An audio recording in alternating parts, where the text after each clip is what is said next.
So, gusto mo maging freelancer, pero hindi mo alam kung saan ka magaling. Let me help you out. Hi, my name is Mary, and everyday nagpo-post ako ng bagong videos na pwede nyo sundan na some sort of roadmap kung gusto nyo maging freelancer, virtual assistant, or gusto nyo mag-work from home gamit ang computer at internet. For today, pag-usapan natin, ano-ano yung mga basics na akala mo wala kang skill set, akala mo wala kang alam na pwedeng gamitin as a starting point kung gusto mo na maging freelancer.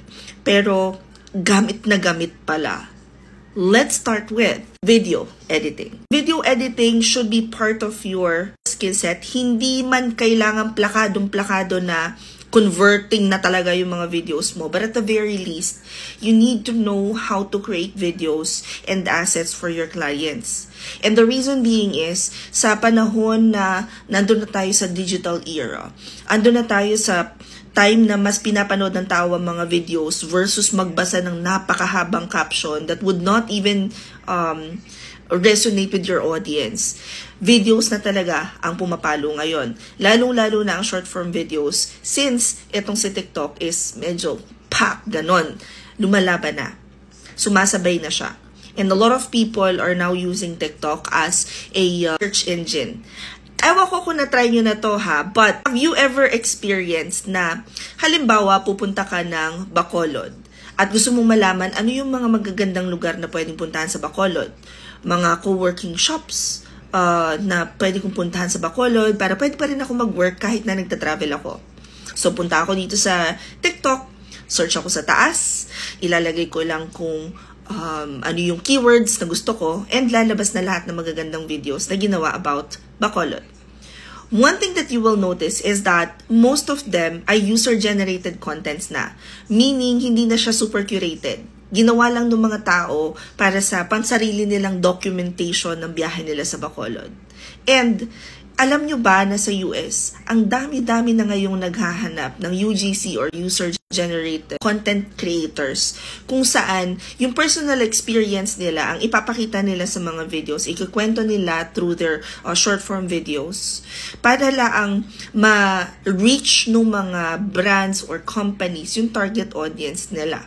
That is why more and more people are now looking for their video editors or yung mga i-hire nila na virtual assistants. They're really hoping na nung mag-edit ng video. Real estate agents, ang dami ko ngayong na-encounter na real estate agents na ang gusto sana nila, syempre magbabayad na sila ng around $200 para mag-take ng photos and videos nung bahay, and then they will just have their virtual assistants edit the video para sa kanilang quick walkthrough or virtual walkthrough.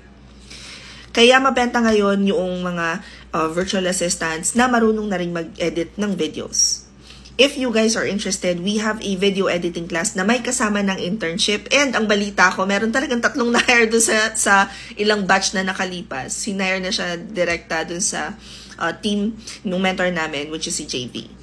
If you wanna enroll, i-click nyo lang tong link sa bio ko. Kung nasa Instagram naman kayo, i-click nyo lang to. At in any case na hindi magkaigi yung link sa mga bio ko dito sa TikTok or sa Instagram, punta na lang kayo sa Facebook. This is my Facebook page. Makikita nyo na sa caption yan yung direct link. Ganon din naman sa YouTube, makikita nyo sa description box. Yes, every now and then nakakapag-post pa rin ako sa threads. But if you wanna know where the count happens, it's all on Twitter. You will then be taken to this page.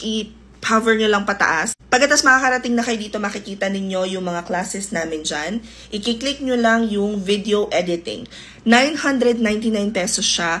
One day yung class, pagkatapos live yun, and then it'll be recorded and you guys will then have your internship for 2 weeks.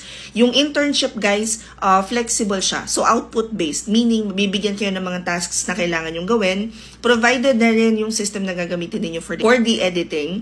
So, kumbaga uupo ka na lang, gagawin mo na lang talaga dahil susundan mo lang yung instructions, and we always ask our mentees na magtanong kapag may hindi klaro. Nakita ko na kung paano mag-class si JV. Napaka-patient niyang tao. Just dahil sinasagot niya talaga isa-isa yung mga questions to make sure na clear dun sa mga mentee niya. Per usual, after ng internship ninyo, you guys will then have the application book session with me, and then isasubmit nyo na yung inyong final activity, and that will be the time na makakapag-final activity kayo at mock interview, yung one-on-one nyo sa akin, and your certificates.